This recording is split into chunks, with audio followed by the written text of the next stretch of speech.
Welcome to r/Maliciouscompliance, where OP costs his company millions of dollars.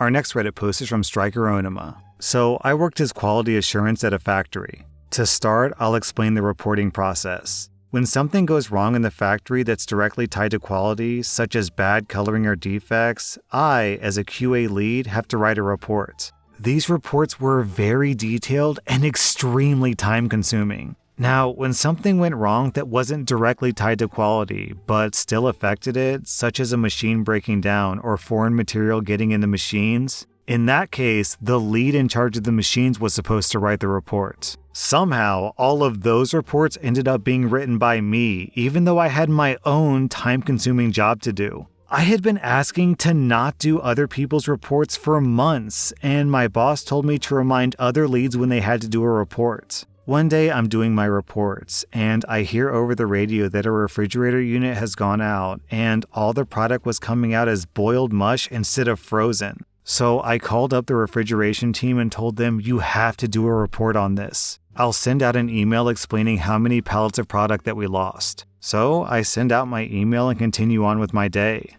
2 weeks later, my boss calls me into her office and asks me why I didn't write a report on the incident. I said, you told me to remind the other leads to do it and to not write their reports. She responded, well, if you have time to send an email, you have time to write a report. Then she made me sign a write-up for failure to do my duties. Well, a couple of months later, the exact same thing happened, and the only thing I did was tell the refrigeration team over the radio to write a report. I did nothing else, knowing the refrigeration team wouldn't write the reports. Since there was no report or helpful emails, the product was almost shipped out 2 months later. But it was caught by one of my QAs who mentioned the incident to my boss. My boss calls me to her office and tells me, this incident is going to cost the company millions of dollars in lost product and a fine from Walmart for not meeting their contract. Why didn't you email me about this? I said, I didn't have the time, but I did tell the refrigeration team to write a report. She couldn't write me up for it because I had emails from her telling me how to handle these situations. Oh man, corporate America pisses me off so much. OP is clearly a star worker. OP is going above and beyond to do other people's work and pick up the slack. And of course, what do they do about it? Do they give him a raise? Do they thank him for his service? No, they punish him for it. So what does he do? He stops picking up the slack and then the company loses money. It's like, huh? What did you expect to happen, you idiot? I am so glad that I'm not working in corporate America anymore, you guys. Man, I love being a YouTuber. Our next Reddit post is from my aim to sneeze. I just got a nosebleed for the first time in a while, and it reminded me of this story. I used to get them fairly often as a kid, but less so as an adult. One day, while I'm in the office, I got a pretty profuse nosebleed. I tried to just plug it up and keep going about my day, but this one was long-lasting. So I head over to my boss's desk to let her know I was going to work the rest of the day from home and take care of my nose. She's currently talking with one of my coworkers, and normally I wouldn't interrupt. But given the circumstances, I came up and started with, excuse me, boss, sorry to interrupt, but without looking up, she cuts me off and says, you can clearly see that I'm in a one-on-one. Please be polite and wait for me to finish.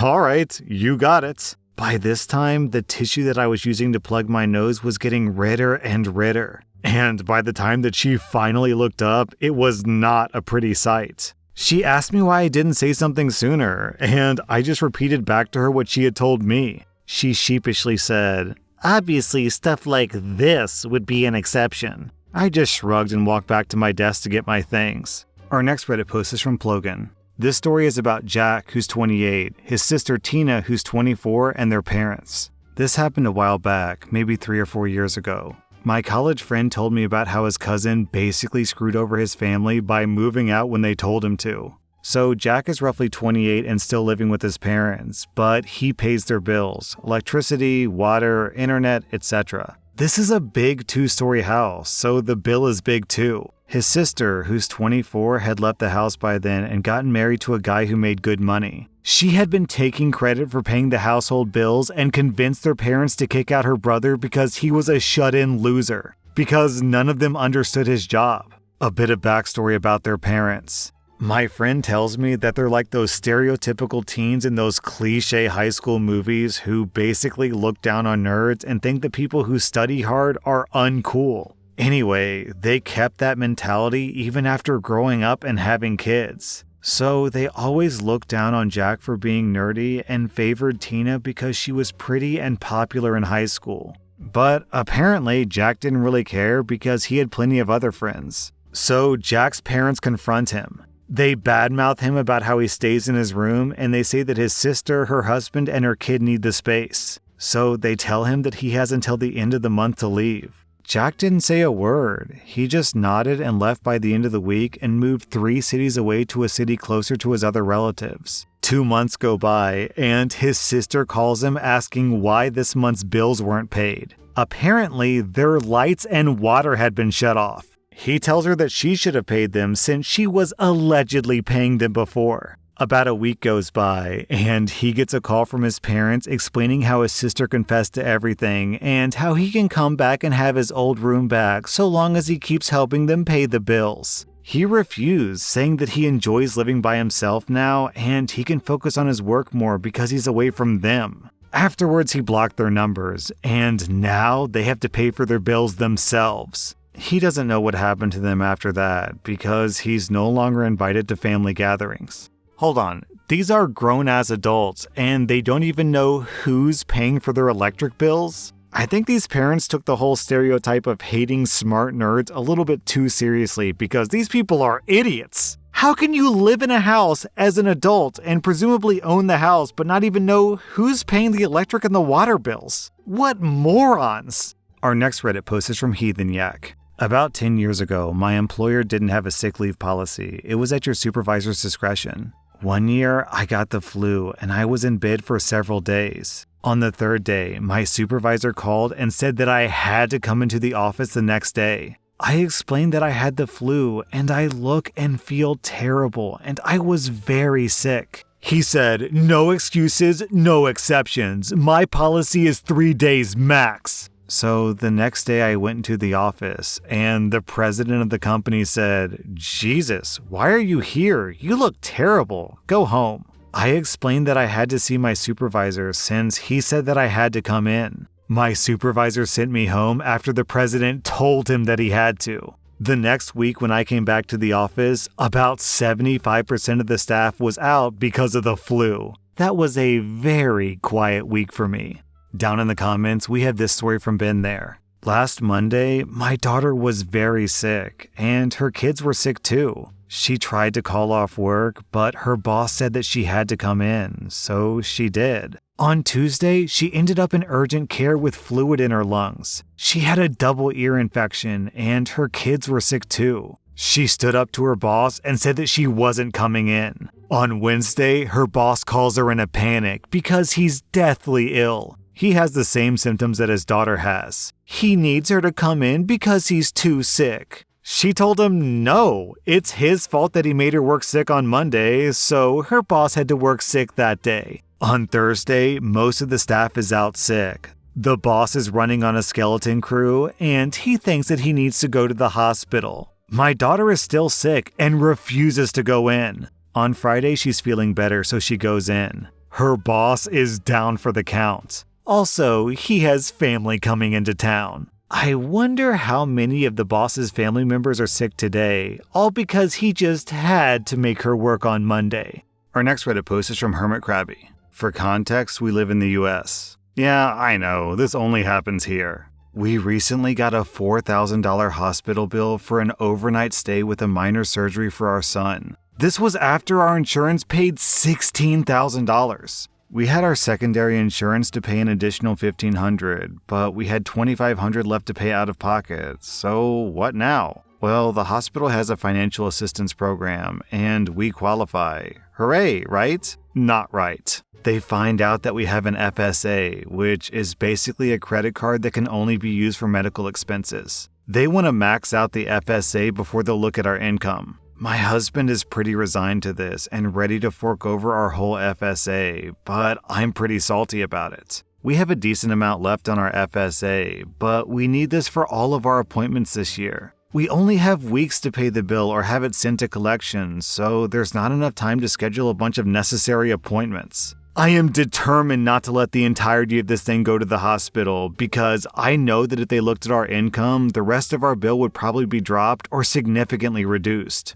So, what to do? I bought every FSA eligible item that I could think of on Amazon that we might need over the next 6 months. I spent about half of all available funds in our FSA in just 1 week, just in time for our final notice. We pay what we have left of the FSA, and then they finally run our numbers. Then we get a call that the rest of the bill is indeed dropped because we qualified for the reduction.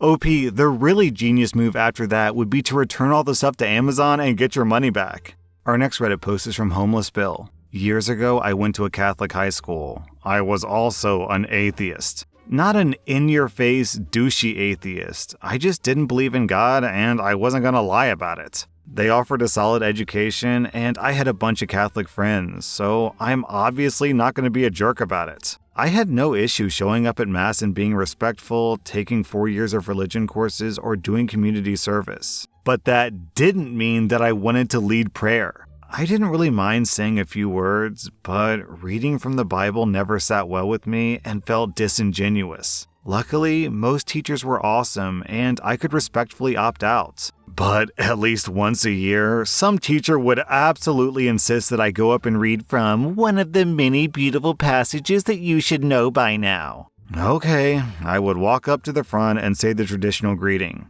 In the name of the Father, the Son, and the Holy Spirit, and then I would read 2 Kings 2:23-34. From there, Elisha went up to Bethel. As he was walking along the road, some boys came out of the town and jeered at him. "Get out of here, Baldy," they said. "Get out of here, Baldy." He turned around, looked at them, and called down a curse on them in the name of the Lord. Then 2 bears came out of the woods and mauled 42 of the boys. For times that I didn't feel like going with 42 kids being brutally mauled by bears for making fun of a bald guy, there was another passage that was, somehow, often a more appropriate read. Deuteronomy 25:11-12. If two men are fighting, and the wife of one of them comes to rescue her husband from his assailant, and she reaches out and seizes him by his private parts, you shall cut off her hand. Show her no mercy. And then I'd finish up with a sign of the cross and head back to my seat. And what do you know? My turn to say prayer never seemed to come around again. Oh man, I just knew down in the comments that someone was going to quote this passage, which I think is the most notorious one. Ezekiel 23:20. She lusted after her lovers, whose genitals were like those of donkeys and whose emissions was like that of horses. Can't say I blame her, to be honest. Sounds like the perfect guy. Our next Reddit post is from JC Stan. I'm a headstone designer. Years ago, a gentleman came to the shop looking to buy a grave marker for himself. He was in good health, just getting his affairs in order. Ordering a headstone before you need it is a good decision for a few reasons, including the fact that you can choose what goes on it. This client wanted us to engrave something pretty crude. I can't remember the exact phrasing, but it included the F word, and it would have definitely caused some backlash in my small town. The cemetery, not surprisingly, rejected our proposal. I'm willing to engrave whatever my client wants on a stone, but we're constrained by the graveyard's regulation. No inappropriate images or wording should appear on the memorial. Bummer. We found a workaround. We engraved the scandalous epitaph on the bottom side of the stone. That way, nobody could know what was under there, and my customer could read it and laugh for all eternity. And then the top comment down below is, it'd be funny as hell if on the bottom it said, my tombstone fell over. That was rSlash_Maliciouscompliance, and if you like this content, check out my podcast where I publish the exact same episodes. Also, hit that subscribe button because I put out new Reddit videos every single day.